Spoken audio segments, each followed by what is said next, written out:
भक्ति क्यों करनी चाहिए? हमें भक्ति क्यों करनी चाहिए? पहले कभी गुरु धारण किया आपने कोई? किया। अच्छा, उन्होंने वैसे बताया था क्यों करनी चाहिए? बताया। हाँ, भक्ति क्यों करनी चाहिए? क्योंकि भक्ति करने से हमें जो चीज मिलेगी उसको मुक्ति कहते हैं। समझ रहे हो? एक होती है दुनियावी भक्ति करना और एक होता है सत भक्ति करना। दुनियावी भक्ति करने से क्या होगा? दुनियावी भक्ति करने से दुनिया की चीजें मिलेंगी, जैसे जप, तप, व्रत, पूजा, पाठ, हवन, यज्ञ, ये सब दुनियावी भक्तियां हैं। किसी नदी की परिक्रमा करना, किसी पहाड़ की परिक्रमा करना, ये दुनियावी भक्तियां हैं। इनसे आपको दुनियावी फल मिलेंगे। राक्षसों ने भी भक्ति करी, नहीं करी क्या? तुमसे ज्यादा अच्छे से करी है उन्होंने, भगवान भी प्रकट कर दिए। तुमसे तो अब भैरव बाबा भी प्रकट ना हुआ, उन्होंने ब्रह्मा विष्णु महेश को प्रकट कर दिया। लेकिन उनकी भक्ति मुक्ति वाली भक्ति नहीं थी। उनकी भक्ति में उनको क्या मिला? 3 लोक का राज, ज्यादा से ज्यादा दुनियावी कोई चीज मिल गई। लेकिन जो असली भक्ति है, जिसको सत भक्ति कहते हैं, वो करने से क्या होता है? हमारी मुक्ति हो जाती है, यानी जन्म मरण से छुट्टी। अब ना गुरु आएगा ना चेला आएगा। इसलिए भक्ति जरूरी है, समझे? बार बार पैदा होना, बार बार मरना, बार बार इसी काया माया में फंसे रहना, इसी जन्म चक्र में, मृत्यु चक्र में फंसे रहना, इससे बचने के लिए सत भक्ति की जाती है। तो ये क्यों करनी पड़ती है? बता तो दिया क्यों करनी। मतलब जन्म मरण से मुक्ति के लिए। ये जन्म मरण कब और क्यों लगा हमको? हाँ, जन्म मरण क्यों लगा, कैसे लगा, ये तो लंबा टॉपिक हो जाएगा। इस पे सत्संग हमने बहुत कर रखे हैं, लेकिन ये किसने किया ये बता देते हैं। ये जन्म मरण किसने शुरुआत की है? क्योंकि हम अगर जेल में आए हैं, अगर हम मुक्ति चाहते हैं, तो मुक्ति तो तब चाहे ना, पहले ये तो पता लगे बंधन क्या है। मैं अपने घर में बैठ के तो मुक्ति नहीं चाहूंगा कि मुझे मेरे पिता से मुक्ति मिल जाए। अगर मुझे कोई पकड़ के ले जाए, किडनैप कर दे, तो मैं चाहूंगा अरे भैया इससे मुक्ति चाहिए मुझे। तो पहले तो हमें ये जानना है कि हमें मुक्ति चाहिए किससे। अगर तो हम अपने परमात्मा के घर में बैठे हैं, यानी जो दुनिया आपको लग रही है कि ये सूरज, चांद, सितारे, धरती, आकाश, अगर तो ये हमारे परमात्मा की है, फिर हमें मुक्ति की कोई जरूरत ही नहीं है। फिर हमें मुक्ति क्यों चाहिए? फिर तो हमारे पिता की है, जैसी उसने बनाई है वैसे जिएंगे। अच्छी बनाई है तब भी अपनी है, बुरी बनाई है तब भी अपनी है। मुक्ति की बात कौन करता है? मुक्ति की बात वो करता है जिसको ये समझ में आ जाता है कि ये हमारे पिता की दुनिया नहीं है। तभी तो कह रहा है ना, मुझे इस संसार सागर से मुक्त करो।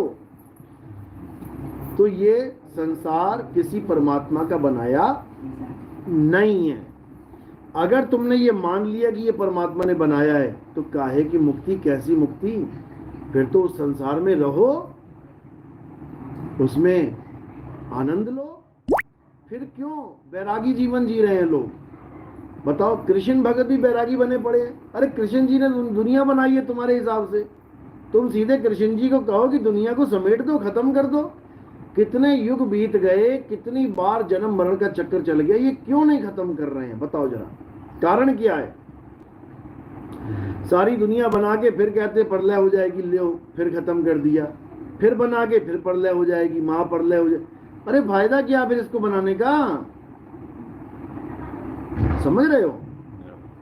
ऐसा मटका बना रहे हो जो मटका बनाने के बाद, इतनी मेहनत करने के बाद, सजाने के बाद तुम फिर तोड़ दोगे उसको, फिर उसकी चूरी चूरी चूरी करके फिर बना दोगे, फिर तोड़ दोगे। ऐसा तो कोई पागल ही कर सकता है। पागल होगा कोई एक आदमी जो काम करने के बाद बिगाड़ के फिर काम करे, फिर तो दुनिया खुद ही कहे अरे पागल है क्या, इतनी मेहनत से बनाया तोड़ दिया सारा, ये पागल है ये।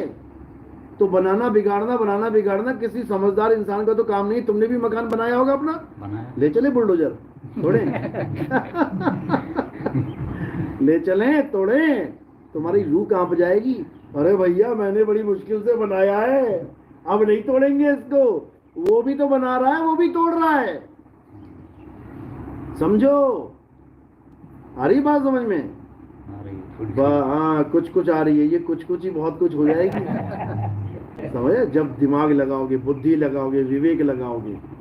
मैं सारी उम्र मर गया, मकान बनाता, दुकान बनाता, सारी जवानी, सारा बुढ़ापा गला दिया मैंने। पत्थर के मकान बनाते उसने एक बार हिलाना है, टक टक टक टक, और सारी बिल्डिंगें धराशायी। बताओ कैसा परमात्मा है भाई?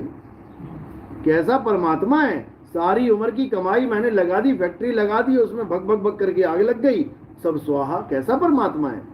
मर गया मैं, शादियां करता, खर्चे करता, बीवी लाके बच्चे पैदा करता, और पता लगा एक ही एक्सीडेंट में पूरा परिवार ही निकल गया। कैसा परमात्मा है। फिर अकेले रह गया मैं बुढ़ापे में, हाथ फैलाता। कैसा परमात्मा है। लानत है ऐसे परमात्मा पे, लानत है ऐसे परमात्मा पे जो ऐसा गंदा संसार बना दे।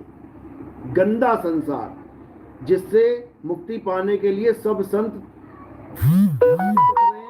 सत्संग भी कर रहे हैं, नाम दीक्षा भी दे रहे हैं, लेकिन किसी की इतनी हिम्मत नहीं हो रही है कि कोई ये कह दे कि ये संसार परमात्मा ने नहीं बनाया। डरते हैं सब। किससे डरते हैं पता है? किससे डरते हैं?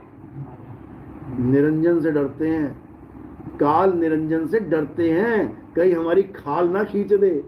उसका नाम काल इसीलिए है क्योंकि खींचता है वो सबकी खाल, किसी को नहीं बख्शता वो, समझ लो। उसके खिलाफ बोलने का दम केवल एक के पास ही है, और वो कौन है? बंदी छोड़ कबीर हैं वो उसकी खाल उतारेंगे वो अच्छे से। खाल उतारने का मतलब ऐसी नहीं, यानी उसके गुप्त भेद बताते हैं। वो कहते हैं तेरी खाल उतार दूंगा मैं, यानी जो नकली खाल तू लेके बैठा है दुनिया के सामने, वो तेरी खाल उतार के तेरी असलियत बता दूंगा मैं। तो वही काल भगवान नकली खाल के पीछे छुपा हुआ है, यानी वो भगवान बना बैठा है, दुनिया को मार भी रहा है, दुनिया के सिर चूरा भी कर रहा है, चबा भी रहा है, और फिर भी भगवान बना बैठा है। तो कबीर साहब यही समझाते हैं कि तेरी मैं पोल खोलूंगा अच्छे से, तू कर ले, तूने क्या करना है। तो काल भगवान कहता है ये जीव है, नादान जीव है। अरे तुम मेरी पोल क्या खोलोगे, मैं खुद ही अपना रूप दिखा दूंगा कि मैं काल हूं, ये तब भी नहीं समझ पाएगा, और ये तब भी मेरी ही पूजा करेगा। पढ़ लो, तुम ग्रंथ पढ़ लो, तुम्हें पता लग जाएगा काल कौन है। सारे संसार को चबाने वाला काल है, सारे संसार उसके मुंह में जा रहा है। तुम्हारी माँ, तुम्हारी बीवी, तुम्हारा बच्चा, तुम्हारे पिता, तुम कहाँ चले गए? ये सब कहाँ जाएंगे? ये सब काल के मुंह में। और बोल भी रहे हो कि सारा जगत काल के मुंह में जा रहा है। एक्सीडेंट हो जाए, 50 बच्चे मर जाएं, क्या लिखोगे अखबार में? क्या लिखते हैं? 50 बच्चों का एक्सीडेंट हो गया, 50 बच्चे काल के मुंह में चले गए। अरे भैया काल है कौन? सब बच्चों के माता पिता रोज भगवान की पूजा कर रहे थे। रोज नहीं कर रहे थे तो बता दो।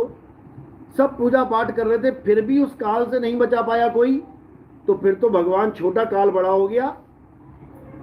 और बातें कर रहे हैं कि अकाल मृत्यु वो मरे जो काम करे चंडाल का, काल उसका क्या बिगाड़े जो भगत है महाकाल का।